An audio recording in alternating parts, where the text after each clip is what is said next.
desvendou o caso do Gastão Martins. Foi um caso assim muito famoso, porque ele era um cantor muito famoso, era cantor de rádio, ele saía por tudo que era lugar, ele era muito conhecido nacionalmente e de repente aconteceu aquilo com ele. Então eu queria que o senhor contasse um pouquinho da história do crime, como o crime ocorreu e como foi que o senhor foi impulsionado, e o senhor entende por ser uma ajuda divina que o levou a esse caminho para poder elucidar esse caso. Como é que aconteceu o caso Gastão Martins? Eu mandaria ter um abraço para o Calegari, meu amigo, realmente tive a honra de trabalhar por quase 10 anos com o Calegari, um grande companheiro. E, na verdade, o que acontece?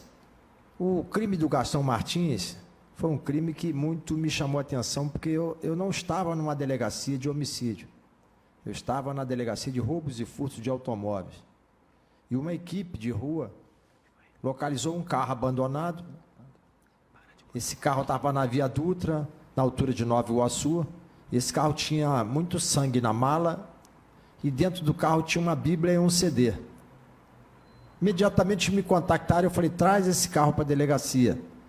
E esse carro chegando, eu peguei aquela Bíblia e o CD e verifiquei que se tratava do cantor e pastor Gastão Martins, a qual eu conhecia por apresentações quase diárias na Rádio Melodia. E eu sempre fui um investigador muito perspicaz no sentido de me adiantar aos fatos, nunca ficar aguardando. Eu fiz um contato telefônico com a Rádio Melodia, fui recebido até pelo Eliel, na época, e eu disse a ele, ó, rapaz, eu estou diante de um impasse aqui, eu estou com um carro vermelho, e esse carro pertence, está com a Bíblia dentro do Gastão Martins e um CD, e eu precisava dessa sua ajuda. E 10 minutos depois já estava no ar da Rádio Melodia. A Rádio Melodia anunciando, ó, quem esteve com o pastor e cantor Gastão Martins ontem à noite, compareça à delegacia agora, os policiais estão tentando localizá-lo, o carro dele foi localizado. Isso foi direcionado diretamente através da rádio? É, através da rádio. O carro pertencia ao Nando da Lancel na época, era um carro importado. E momentos depois o pastor Paulo César, até falecido meu amigo pastor Paulo César de Nova Iguaçu, chegava à delegacia e dizia, ó, ele esteve comigo ontem até meia-noite. Eu fiz um aniversário lá em casa e ele saiu dizendo que era para Belfor Roxo. E em Belfor Roxo ele não chegou. E, na verdade, ele deve ter desviado o caminho dele. E, imediatamente nós resolvemos pedir, através da autoridade policial, a quebra do sigilo telefônico do Gastão. E surgiu um número telefônico que ligaram para ele 3 vezes naquele dia, né? Às 7 horas, ligou depois às 9 horas e ligou às 11 horas. E eu disse, certamente esse telefone vai trazer uma pessoa que pode ser a pessoa que encontrou o Gastão e que possa ter praticado esse crime. E ao verificar aquele telefone, eu verifiquei que era de um orelhão, um telefone público, instalado numa praça lá em Nova Iguaçu, na chamada Rua da Lama. E ali os colegas disseram, Daniel, você é um homem de investigação, porém, ficou difícil agora, né? E esse crime, na época, até o governador Garotinho se manifestou, pedindo que a polícia tivesse uma investigação especial, porque se tratava de um pastor e cantor muito conhecido, né? E ali eu resolvi ir à rua, a Rua da Lama. Eu cheguei na Rua da Lama, só tinha eu e o orelhão, eu costumo dizer. Eu com o inquérito debaixo do braço, com a capa do disco do Gastão Martins, que foi encontrado dentro do carro. Nessa altura do campeonato, o corpo dele já havia sido encontrado em Queimados, no matagal, desovado, né?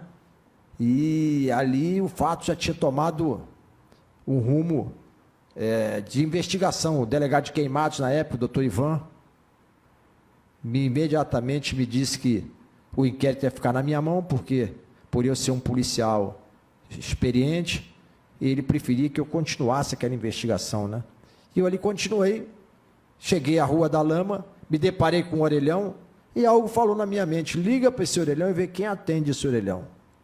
Isso já tinha 98 dias de investigação, ou seja, a gente já tinha ouvido várias pessoas, já tinha visto vários suspeitos do crime, mas faltava um link ali. E aí eu liguei para o orelhão e deixei que o orelhão chamasse por 10 vezes, naquela rua deserta, e repentinamente sai um homem correndo de um restaurante e atende aquele orelhão. De um restaurante? É. E eu disse para ele, amigo, quem ligou por orelhão fui eu gostaria de conversar com o senhor. Entrei no restaurante dele, sentei-me numa mesa e pedi a ele, você pode nos servir alguma coisa? Ele falou, eu tenho um bolinho de bacalhau e me veio uma Coca-Cola. Meu companheiro pediu lá um refrigerante e sentado ele disse, eu estou investigando a morte de um cantor e pastor que foi assassinado. E esse orelhão, alguém ligou para ele, o senhor saberia quem costuma ligar muito desse orelhão? Ele falou, meu amigo, tem dia que tem fila aqui nesse orelhão. O senhor vende ficha telefônica? Ele falou, não vendo ficha telefônica. Eu digo, vou te mostrar a foto do pastor e cantor, porque de repente você o conhece. E ao mostrar, aquele homem arregalou os olhos e disse, mataram esse pastor e cantor? Eu digo, mataram por quê? Então, porque o meu segurança aqui, ligava para ele, ele vinha aqui, jantava e entrava no carro e saía com ele. E os meus olhos brilhou naquele momento. Segurança do restaurante. Do restaurante. Ligava para o Gastão Martins. O Gastão vinha ao restaurante, jantava, e no final ele embarcava no carro e Gastão Martins saía com ele naquele carro.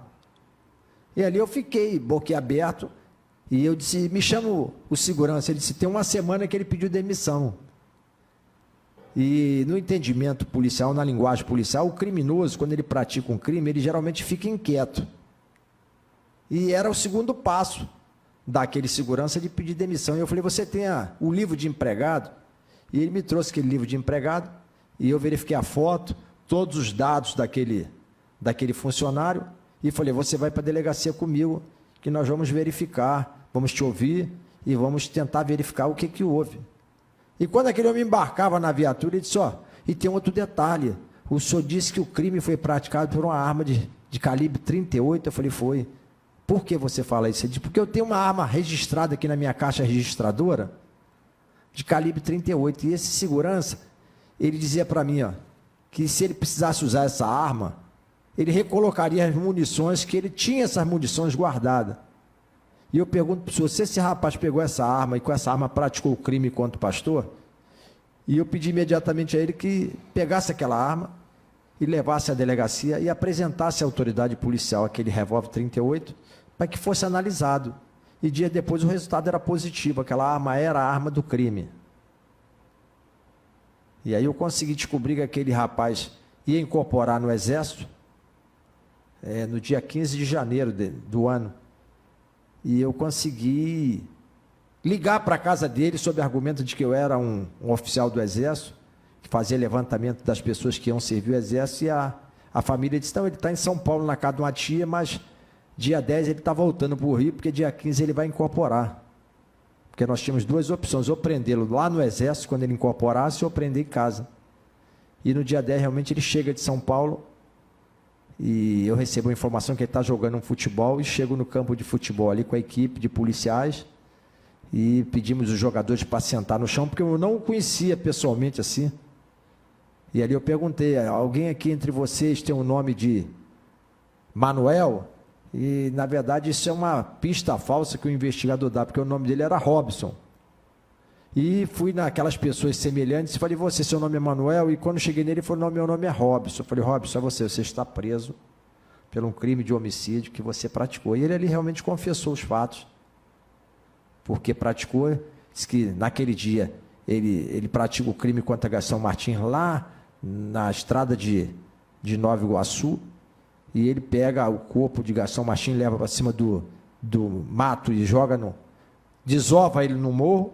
Depois ele desce com o carro, vai para a Via Dutra e abandona o carro ali justamente em frente ao Rio Sampa, e atravessou a passarela para a Rua da Lama, onde ele trabalhava. Então o carro ficou ali com sangue no interior, a Bíblia e o CD. Então foi um crime na época realmente que demorou 98 dias.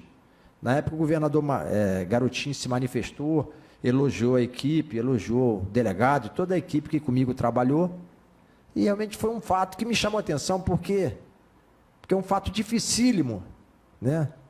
E eu consegui justamente, isso foi matéria do Fantástico na época, e eu vim nessa linha sempre, entendendo que há um interesse divino, que a justiça se cumpra na terra, e o instrumento de justiça é o policial. Eu tenho uma história no meu livro que eu conto, Policiais ou Anjos, porque nós entramos num cativeiro, resgatamos um português que estava sequestrado, e esse português se ajoelhou e disse, vocês não são policiais, vocês são anjos que o meu Deus mandou. E eu me senti o próprio anjo ali. Né? Eu quero, pastor Daniel, falar, assim, lhe perguntar sobre a questão mediúnica, e o senhor até antes da gente começar a live, a gente estava conversando um pouco sobre isso, o senhor me falou dessas questões. Qual foi o motivo da morte? A Solange, ela está perguntando, qual foi o motivo da morte do cantor Gastão Martins? A nossa vida, eu até lancei um segundo livro agora sobre por que se morre hoje no Brasil. E a morte ela ocorre por falha comportamental, eu cito nesse livro. Ou seja, a falha comportamental, ele deixa a pessoa vulnerável. Gastão Martins era um grande cantor, era um grande pastor, porém a investigação demonstrou que existiam falhas comportamentais na vida dele e que culminaram com essa violência que ele sofreu, né? Não me cabe realmente julgá-lo, porém, tudo que acontece na nossa vida, nós podemos fazer reflexões de vida. Eu até costumo dizer que a sociedade hoje pratica várias falhas comportamentais, né? E essas falhas, elas podem nos levar a uma violência dessa tamanha. E o Gastão sofreu essa violência certamente por causa desse fato que ocorreu na sua vida. Eu certamente, ao escrever esse livro, não citei esse fato, até porque não me cabe o direito de julgá-lo, né? E de narrar aqui fatos de natureza pessoal dele que ocorriam. Mas eram fatos realmente graves e que não é normal na vida de um ser humano. E esse fato levou ele a sofrer essa violência. Eu acredito até que Deus colocou essa investigação em minha mão para que ela não sofresse na mão de outro policial, talvez, que não entendesse essa falha comportamental. Eu, com muita tranquilidade, pude solucionar esse fato, pude prender esse rapaz, ele cumpriu a pena dele, já está solto. E eu entendo que a resposta foi dada à sociedade. Está ótimo.